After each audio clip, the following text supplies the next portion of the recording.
కోర్టులో తక్కువ ఉందని చెప్పేసి ఆర్బీఐ వాళ్ళు మనకు అన్ని బ్యాంకులకు సంబంధించి ఆర్బీఐ ద్వారా మేము వచ్చినాము.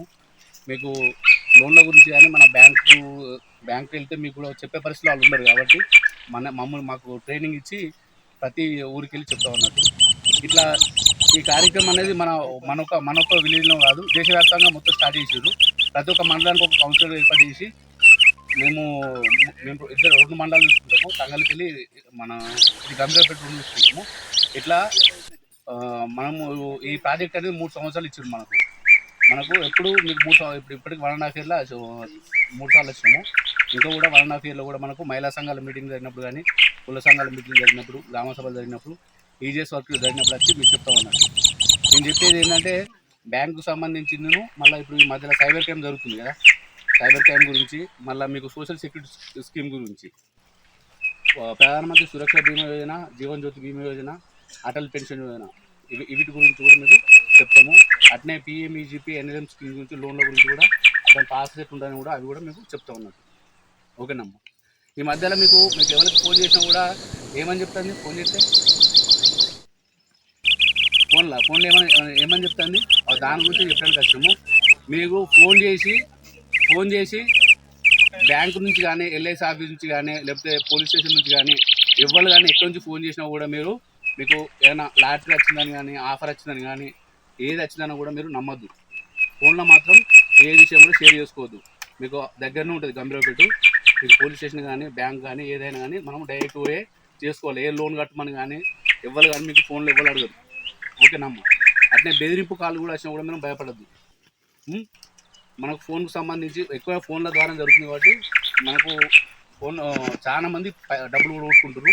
దీని మీద రాష్ట్ర ప్రభుత్వం, కేంద్ర ప్రభుత్వం కూడా వీళ్ళు కూడా అవేర్నెస్ ప్రోగ్రామ్స్ కూడా చాలా కండక్ట్ చేస్తారు. మనకు టీవీలలో, పేపర్లలో వస్తుంది. మళ్ళీ అట్లనే పోలీస్ డిపార్ట్మెంట్ వాళ్ళు కూడా అవేర్నెస్ ప్రోగ్రామ్స్ కండక్ట్ చేస్తారు, డబ్బులు ఎక్కువ పోతున్నాయని చెప్పేసి. మీరు ముఖ్యంగా వాళ్ళకి తెలియని వాళ్ళు ఫోన్ చేసినా కూడా మాట్లాడకండి. ఒక తెలియని వాళ్ళు ఫోన్ చేసినట్టయితే వెంటనే కట్ చేసేది. ఒకవేళ తెలియని నెంబర్ నుంచి ఫోన్ వస్తే కూడా లిఫ్ట్ చేయకపోవడమే బెటర్. ఒకవేళ మనం మర్చిపోయి లిఫ్ట్ చేసామనుకోరి, లిఫ్ట్ చేసినా కూడా ఎక్కువసేపు మాట్లాడద్దు. అట్లా కూడా ఫోన్ కూడా హ్యాక్ అయ్యి డబ్బులు కూడా పోతుంది. ఓకేనమ్మా. మళ్ళీ మీ పిల్లలకు గూగుల్ పే, ఫోన్పే ఉన్న ఫోన్లు ఉంటాయి కదా, వాళ్ళకు కూడా ఇవ్వకండి. వాళ్ళకు కూడా ఇస్తే ఏంటంటే వాళ్ళకు కూడా తెలియక ఏం చేద్దంటే వాట్సాప్లో ఆఫర్ వచ్చిందని వాళ్ళు మెసేజ్ పంపిస్తారు. వాళ్ళు అన్నపోయి మనం ఆ యాప్ ఓపెన్ చేయగానే డబ్బులు పోతుంది. అట్లా కూడా అందుగురించి మీరు పిల్లలకు కూడా మీరు ఒకవేళ ఉంటే కూడా అటువంటికి సంబంధించి గూగుల్ పే, ఫోన్పే ఉన్నాయి కూడా ఇవ్వకూడదు. మళ్ళీ వచ్చేసి మీకు తెలియని లింకులు కానీ, ఏమైనా యాప్లు కానీ ఏమైనా మీకు మాకు మెసేజ్ ద్వారా వస్తుంది, లేదంటే వాట్సాప్ ద్వారా వస్తుంది, లేకపోతే మెయిల్ ద్వారా వస్తాయి. అవి మనకు తెలియని అయితే మొత్తం మీరు అస్సలు ఓపెన్ చేయకూడదు. చాలా మంది డబ్బులు పోయినాయి. మనకు కోనరాపేటలో కూడా మన రైతు ఏంటి మన వడ్ల పైసలు పడ్డాయి. పాపం ఆయన ఫోను హ్యాక్ అయ్యి ఇవ్వదు వాళ్ళ ఫ్రెండ్దే. ఫర్ ఎగ్జాంపుల్ విజయ్ సార్ ఉన్నాడు. ఒక్కోసారి ఆయన ఫోన్ హ్యాక్ అవుతుంది. హ్యాక్ ఎట్లుంటే ఆయన ఫోన్ నెంబర్ నుంచే మనకు మెసేజ్ వస్తుంది. మనం ఏమనుకుంటే మన వాళ్ళు అనుకుని చెప్పేసి ఏపీకే ఫైల్ వస్తుంది మీకు. అటువంటి మెసేజ్లను కూడా మనం ఓపెన్ చేయొద్దు. అట్లా మనం ఓపెన్ చేస్తే పాపం 3 డబ్బులు పోయినాయి. ఒకరికి 40,000 పోయినాయి, ఒకరికి 60, ఒకరికి 30,000 పోయినాయి. మీరు అసలు తెలియని యాప్లు, తెలియని లింకులు మాత్రం అసలు ఓపెన్ చేయకూడదు. ఒకవేళ మీకు డబ్బులు పోయినట్టు అనుకోండి, ఏం చేయాలంటే మనం ఇమీడియట్గా ఒక గంట లోపలనే మనము బ్యాంక్ కన్నా కంప్లైంట్ చేయాలి, లేదంటే పోలీస్ స్టేషన్ అన్నా పోయి కంప్లైంట్ చేయాలి. లేకపోతే చదువుకున్న వాళ్ళు అయితే, అంటే డేలో అయితే మనం పోయి చేయగలుగుతాం, నైట్ పూట పోగలుగుతాము, పోలేం కదా. అట్లాంటి వాళ్ళకి ఏం చేయాలంటే www.cybercrime.gov.in అని ఈ వెబ్సైట్ ఉంటుంది. ఇలా వెబ్సైట్ ఉంటుంది. అందులో కూడా మనము కంప్లైంట్ ఇస్తే తీసుకుంటారు.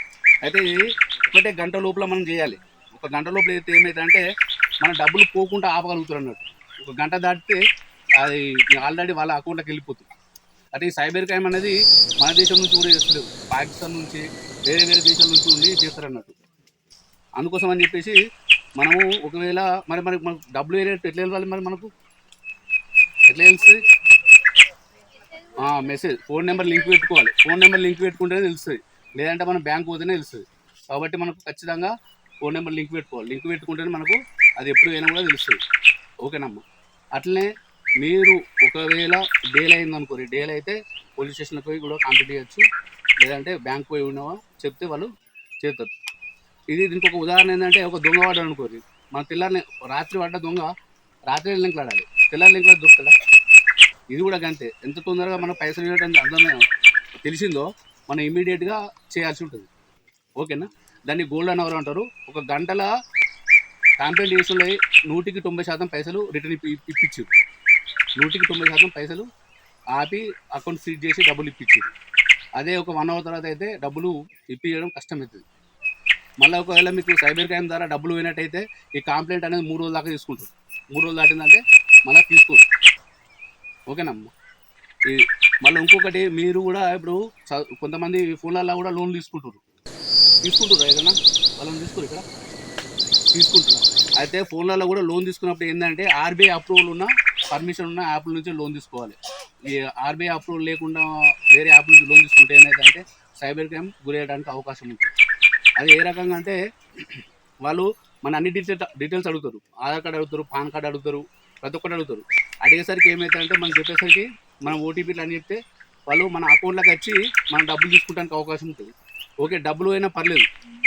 కాకపోతే ఏం చేస్తారంటే మన ఫోన్లో ఉన్న ఫోటోలు వీడియోలు కూడా పోతాయి వాళ్ళకు పోయిన తర్వాత ఏం చేస్తారంటే వీటిని అన్ని మార్పింగ్ చేసి ఇక మళ్ళీ మనకు పంపుతారు. బెదిరిస్తారు స్టార్ట్ అవుతారు అన్నట్టు.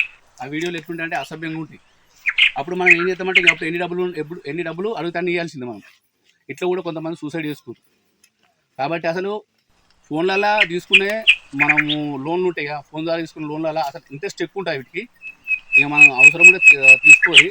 బట్ కాకపోతే ఏంటంటే ఆర్బీఐ అప్రూవల్ ఉన్న యాప్ నుంచే తీసుకోవాలి. వేరే ఇటు ద్వారా తీసుకుంటే మాత్రం సైబర్ క్రైమ్ జరిగి చాలా నష్టం జరుగుతుంది మీకు. ఓకేనమ్మా? మళ్ళా వచ్చేసి ఇప్పుడు ఈ మధ్యలో మీకు ఇన్సూరెన్స్ చేసుకుంటురా 20 రూపాయలది ప్రధానమంత్రి సురక్ష బీమా యోజనను జీవన్ జ్యోతి బీమా యోజన. మహిళా గ్రూప్లో ఉన్న వాళ్ళకు కంపల్సరీ ఉన్నాయి. కాకపోతే మగవాళ్ళకే ఉండట్లేదు. ఎక్కువ బయట తిరిగేది వాళ్ళు మనమే, మగవాళ్ళే. పొలం కాడికి పోయేది మగవాళ్ళే, రోడ్ల పొట్ట తిరిగేది మనమే. అవునా కాదా? అసలు ఇన్సూరెన్స్ ఉండాల్సింది వాళ్ళకు. కానీ ప్రమాదాలు ఎప్పుడు చెప్పిరావమ్మా. ప్రమాదాలు అనేది ఒక 5-10 నిమిషాలు ఆగు. ప్రమాదాలు అనేది ఎప్పుడైనా చెప్పేస్తాయా? మొన్న పాపం పిడుగుపడ్డది అక్కడ ఎక్కడ మన గొల్లపల్లి ఇల్లంతకుంట మండలంలో. పాపం ఆయన గొర్రెలను కష్టంటే పిల్లలు 20 సంవత్సరాల పిల్లలు. అసలు సడన్గా వర్షం స్టార్ట్ అయింది, ఉరుములు స్టార్ట్ అయింది. అసలు ఎవరు కూడా అనుకోలేదు. అందుగురించి ప్రమాదం అనేది ఇప్పుడు చెప్పరాదు. కాబట్టి ఇన్సూరెన్స్ అనేది కంపల్సరీ ఉండాలి. ఎందుకంటే పేద మధ్యతరగతి ప్రజల కోసమనే చిన్న స్కీమ్, కేవలం 20 రూపాయలు కట్టుకుంటే జరగకుండా పర్లేదు. కానీ ఒకవేళ ఎవరికైనా జరిగినప్పుడు ఏమవుతుందంటే ఆ కుటుంబానికి 2 లక్షల రూపాయలు వస్తాయి. ఒక 2 నిమిషాలు.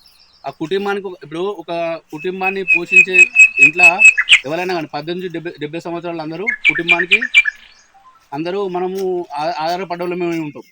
అటువంటి వాళ్ళు కోల్పోయినప్పుడు ఆ కుటుంబంలో కొద్దిగా మనకు ఎవరికైనా కానీ లోటే ఉంటుంది. అవునా కాదమ్మా? ఇప్పుడు 20 సంవత్సరాలు ఆయన జరిగిపోయింది. ఆ తల్లిదండ్రులకు కొద్దిగా లోటేనా కాదా? అందుగురించి చెప్పేసి మనం ఇప్పుడు ఈ మధ్యలో కూడా మేము కూడా చాలా ఊళ్ళలో పోతే కూడా ప్రమాదవశాత్తు జరిగిపోయిన వాళ్ళు ఉన్నారు. కొంతమంది అనారోగ్య సమస్యలతో కూడా జరిగిపోయిన వాళ్ళు కూడా ఉన్నారు. ఇది 20 రూపాయలేమో ప్రమాద బీమా 20 రూపాయలు, 18-70 సంవత్సరాలు కట్టుకోవచ్చు. ఇంకొకటి ఏమో ప్రధానమంత్రి జీవన్ జ్యోతి బీమా యోజన ఉంటుంది. అదేమో 18-50 సంవత్సరాలు లోపు వాళ్ళు కట్టుకోవచ్చు. ఇది అనారోగ్య సమస్య ఏ రకంగా జరిగిపోయినా కూడా 2 లక్షల రూపాయలు కవరేజ్ వస్తున్నాం. కాబట్టి ఈ ఖచ్చితంగా ఇన్సూరెన్స్ చేయించుకోండి. మీరు పెద్ద అమౌంట్ ఏం కాదు. ఏం జరగదు కానీ కీడించి మేలించాలి. ఏం జరగకుండా జరుగుతుందని చెప్పేసి మనం అనుకొని కట్టుకోవాలి. కట్టుకుంటే ఏంటంటే మనకు ఎప్పుడైనా జరిగినప్పుడు బ్యాంకులనే కట్టేసుకుంటారు. మీకు రన్నింగ్ ఉన్న బ్యాంక్ అకౌంట్కే పెట్టుకోండి. మీకు రన్నింగ్ ఉన్న బ్యాంక్ అకౌంట్కి పెట్టుకుంటే ఏమవుతుందంటే అందులో ఎప్పుడు డబ్బులు ఉంటాయి కాబట్టి ప్రతి సంవత్సరం అవి ఆటో డెబిట్లా కట్ అవుతాయి. ఈ పైసలు తిరిగి రావు మనకు. 20 రూపాయలు కానీ 430 రూపాయలు తిరిగి రావు. చెప్తే తీసుకోండి, పని చేయండి. మనం ఇన్సూరెన్స్ చేసి కూడా వేస్ట్ అవుతుంది. ఖచ్చితంగా ఇది చేసుకోండి. మీకు హెల్త్ ఇన్సూరెన్స్ కూడా చాలా మంచిది. హెల్త్ ఇన్సూరెన్స్ కూడా కంపల్సరీ ఉండాలి. ఎందుకంటే ఈ మధ్యకి ఏంటంటే ఇక్కడికి రావడానికి ముఖ్యమైన కారణం ఏంటంటే చాలా మంది డబ్బులు పొడగొట్టుకుంటున్నారు. పొడగొట్టుకోవడం అంటే మన జేబులోకి వెళ్ళి పోతేనో లేకపోతే వట్టిగా ఏదైనా వస్తువు ఖరాబ్ అయితేనో అది మనకు బాధ అనిపించదు. అంతేనా? మనకు తెలియకుండా మన డబ్బులు వేరే వాళ్ళు దొంగతనం చేసిరు అనుకోండి, ఉండదా బాధ? ఒకవేళ వ్యక్తి తెలిస్తే ఏంటంటే వ్యక్తిని దండించడమా లేదంటే కంప్లైంట్ ఇవ్వడమా ఉంటుంది. వ్యక్తి ఎవరన్నా తెలియనప్పుడు ఏం చేస్తాం మనం? అంతేనా? కాకపోతే ఏంటంటే ఒక సులభతరమైనటువంటి కొన్ని జాగ్రత్తలు ఉంటాయి. ఇది అందరికీ అవసరం. ఓకేనా? కొన్ని జాగ్రత్తలు ఉంటాయి, వాటిని పాటిస్తే ఏంటంటే మన డబ్బులను మనం జాగ్రత్తగా ఉంచుకోవచ్చు. ఇందాక సార్ స్టార్టింగ్ చెప్పినట్టు ఫోన్ చేసినప్పుడు మనకు మెసేజ్ వస్తుందా వస్తలేదా? అంతకుముందు వచ్చింది అలాంటి మెసేజ్ ఎప్పుడైనా వచ్చిందా? రాలేదు. అంతకుముందు ఎప్పుడు వచ్చింది? కరోనా అప్పుడు కరోనా గురించి చెప్పారు, అంతే కదా. అంటే పరిస్థితి కూడా ఇప్పుడు ఏంటంటే ఆర్థిక పరంగా బాగాలేదు కాబట్టి ఏంటంటే ఆ మెసేజ్ మొత్తం మన దేశవ్యాప్తంగా వస్తుంది. మనం గమనించాల్సింది ఏంటి అంటే ఎవరైనా అనుమానాస్పదమైనటువంటి ఫోన్లు వచ్చినప్పుడు కానీ, ఓకేనా, అంటే మనకు తెలియని వ్యక్తులు ఎవరైనా ఫోన్ చేసినప్పుడు కానీ మనకు సంబంధం లేని నెంబర్లు వస్తాయి. మనం పీడి చేసుకున్న నెంబర్ మన ఫోన్లోనే కనబడుతుంది, అవునా? సంబంధం లేని ఫోన్ వస్తుందంటే అది ఫస్ట్ మనం లిఫ్ట్ చేయొద్దు, ఓకేనా? ఇంకోటి ఏంటంటే ఒకవేళ లిఫ్ట్ చేసినాం అనుకోండి, ఆ ఫోన్ చేసిన ఏడలా 30 సెకండ్ల కంటే ఎక్కువ ఎవరు మాట్లాడొద్దండి, ఓకే? 30 సెకండ్ల కంటే ఎక్కువ మాట్లాడినప్పుడు ఏమైపోతుంది అంటే వాళ్ళు మన ఫోన్ ఏదైతే ఉందో వాళ్ళ నియంత్రణలో లోపలికి, అంటే మన ఫోన్ వాళ్ళే ఆపరేట్ చేస్తారు. ఫోన్ మన దగ్గరనే ఉంటుంది కానీ దాని వాడకం మొత్తం వాళ్ళు చేస్తారు. కాబట్టి ఏంటంటే 30 సెకండ్ల కంటే ఎక్కువ ఎవరు మాట్లాడద్దు అనుమానాస్పదమైన ఫోన్లు ఇవన్నీ వచ్చినప్పుడు. మ్యాక్సిమం ఏంటంటే మొత్తానికి లేపకపోవడం అన్నది మంచిది, ఓకేనా? ఇంకోటి ఏంటంటే ఓటీపీలు వచ్చినాయని, అంటే జనరల్గా మీకు ఏదన్నా మీరు బ్యాంక్లో కొందరికి ఏం ఫోన్ చేస్తారు, మీరు డబ్బులు దాచుకున్నందుకు మీకు ఎక్కువ బోనస్ మిత్తి వచ్చింది, అది మీకు అకౌంట్కు ట్రాన్స్ఫర్ చేస్తాము, ఒకసారి ఓటీపీ వస్తుందని చెప్పండి అంటారు. లేదంటే అధిక వడ్డీ ఇస్తున్నాము, 200 రూపాయలే కట్టమంటాడు. 200 రూపాయలు కట్టండి, మళ్ళీ మీరు సంవత్సరం అయినాక వస్తే మీకు 20 రూపాయలు వస్తాయి అంటాం. మనం 200 పోతే పోని, కాకపోతే ఏంటంటే బ్యాంకులో అకౌంట్లు ఉన్న డబ్బులన్నీ కోల్పోవాల్సి వస్తుంది అన్నమాట, ఓకేనా? కాబట్టి ఏంటంటే అనుమానాస్పదమైన ఫోన్లు వచ్చినప్పుడు లిఫ్ట్ చేయొద్దు. ఒకటి ఏంటంటే ఒకవేళ లిఫ్ట్ చేసినట్టయితే 30 సెకండ్ల కంటే ఎక్కువ మాట్లాడద్దు. ఒకవేళ డబ్బులు పోయినాయి అనుకోండి, ఇంతకుముందు మీ దగ్గరకు వచ్చినప్పుడు కూడా ఒకసారి మేము చెప్పినాం, ఇప్పుడు ఏంటంటే ఆ ఫోన్లో కూడా వస్తుంది 1930 నెంబర్ ఉంటుంది, 1930. ఆ నెంబర్కి ఫోన్ చేస్తే ఏంటంటే మనం రిజిస్ట్రేషన్ అంటే కంప్లైంట్ రిజిస్టర్ ఎలా చేసుకోవాలి అన్నది మనకు మొత్తం సహాయపడుతుంది, ఓకేనా? ఆ కంప్లైంట్ రిజిస్టర్ చేసిన తర్వాత వెంటనే మనం చేయాల్సిన పని ఏంటంటే, ఇప్పుడు సపోజ్ ఒక బ్యాంక్ అకౌంట్ హోల్డర్ ఉన్నారు, ఒక ఖాతాదారుని అకౌంట్లో 2 లక్షల రూపాయలు ఉన్నాయనుకోండి, వినండి జాగ్రత్తగా. 2 లక్షల రూపాయలు ఉంటే సైబర్ క్రైమ్ ద్వారా దొంగ ఏం చేసిండు, 20,000 కొట్టేసిండు. మిగతా 1,80,000 అయితే మనం కాపాడుకోవాలి కదా, అవునా? ఒకవేళ మనం కంప్లైంట్ ఇవ్వకుండా బ్యాంకుకి వెళ్ళకుండా అట్లనే ఉన్నట్టయితే తెల్లారి ఉన్న డబ్బులు కూడా తీసేస్తాడు, అవునా కాదా? కాబట్టి ఏం చేయాలంటే ఫస్ట్ మనము సైబర్ క్రైమ్ కంప్లైంట్ ఇవ్వాలి. తర్వాత ఏంటంటే బ్యాంక్కి వెళ్ళినట్టయితే ఆ అకౌంట్ ఫ్రీజ్ చేస్తారు, అంటే దాంట్లోకి డబ్బులు తీసుకోవడానికి కానీ వాళ్ళు దొంగలించడానికి కానీ వీలు ఉండదు, లాకేసేస్తారు. లాకేసేస్తారు కాబట్టి దాంట్లోకి తీసుకోవడానికి వీలు ఉండదు, ఓకేనా? మనకు ఆ డబ్బులు ఏం చేస్తారు, వేరే అకౌంట్ ఏదైనా ట్రాన్స్ఫర్ చేస్తారు లేదా డ్రా చేసి ఇస్తారు. ఇంకో విషయం ఏంటంటే మనం జనరల్గా బ్యాంక్కి వెళ్ళినప్పుడు చాలామంది తప్పు చేస్తూ ఉంటారు, అంటే చూస్తూ ఉంటాం. ఆ స్లిప్ రాసినప్పుడు ఏమైపోతుంది అంటే ఏదన్నా ఒక తప్పు జరుగుతుంది. తప్పు జరిగినప్పుడు ఏం చేస్తాం, ఆ స్లిప్ అక్కడనే పెట్టేసి వేరే కొత్త స్లిప్ రాసి ఇచ్చేసి వస్తాం. అంతకుముందు రాసి అక్కడ పెట్టిన స్లిప్ తోటి మనకేమన్నా ప్రాబ్లం ఉంటుందా? ఉండదా? ఏ విధంగా ఉంటుందంటే పరిస్థితులు అనేవి బాగలేవు. ఇప్పుడు ఒక దొంగ ఉన్నాడు అనుకోండి, వాడు బ్యాంకులోకి వస్తాడు. బ్యాంకులోకి వస్తేనే ఎవరు పట్టుకునే వాళ్ళు ఉండరు కదా, నార్మల్గా మనలాగానే తయారై వస్తాడు. ఆ స్లిప్పులు రోజు ఒక 10 బ్యాంకులు ఉన్నాయి అనుకోండి, రోజు ఒక ఇద్దరన్నా మర్చిపోరా? అట్లా 20 చిట్టీలు జమ అయితే అదే ఫోన్ చేసుకుంటా ఉంటాడు. సపోజ్ నిన్న ఒకరు వెళ్ళిరు అనుకోండి, సపోజ్ మన పిల్లేశండి గారే నిన్న వెళ్ళిరు. సార్ నమస్కారం, నిన్న మీరు బ్యాంక్ వచ్చిరు కదా, విజయ్ గారే కదా మాట్లాడేది అని చెప్పి మీ అకౌంట్ నెంబర్ చెప్తాడు, మీ ఫోన్ నెంబర్ చెప్తాడు, మీరు ఎన్ని డినామినేషన్ 500 నోట్లు ఎన్ని వేసారు, 200 నోట్లు ఎన్ని, ఇవన్నీ చెప్తాడు. సార్ అది సిస్టమ్ సరిగా నెట్వర్క్ పనిచేయక డబ్బులు ఆగిపోయినాయి, మీ అకౌంట్లో పడలేదు, మీకు ఒక నెంబర్ వస్తుంది అది చెప్పండి నేను వెంటనే వేసేస్తాం అని అంటే నమ్మాల్సి వస్తుంది కదా సార్, ఎందుకంటే మన డీటెయిల్స్ అన్నీ చెప్తాడు. వాస్తవమా కాదా? మళ్ళీ అకౌంట్ నెంబర్ చూసుకోమంటాడు, 1 2 అన్నీ చెప్పిన తర్వాత అరే నిజమే చెప్తుండు సార్ అని అనుకుంటాం. అంతేనా కాదు? కాబట్టి అట్లాంటివి కూడా జరగద్దని అంటే ఏంది, ఎవరైనా కానీ అక్కడ రాసి వదిలేయద్దండి. ఎవరన్నా ఆ వదిలేయాల్సిన అవసరం లేదు, చింపి అక్కడ పడేయండి. ఓకేనా? ఇప్పుడు ఒక ముఖ్య విషయం ఏంటంటే, ఇక్కడ ఉన్న వాళ్ళకి దాదాపు అందరికి ఖాతా ఉంటుంది, అవునా? అందరు నామినీ పెట్టుకున్నారా? మీ ఖాతాకు నామినీ పెట్టుకున్నారా? ఒకవేళ పెట్టుకొని వాళ్ళు ఉంటే బ్యాంక్కి వెళ్ళినప్పుడు అడగండి.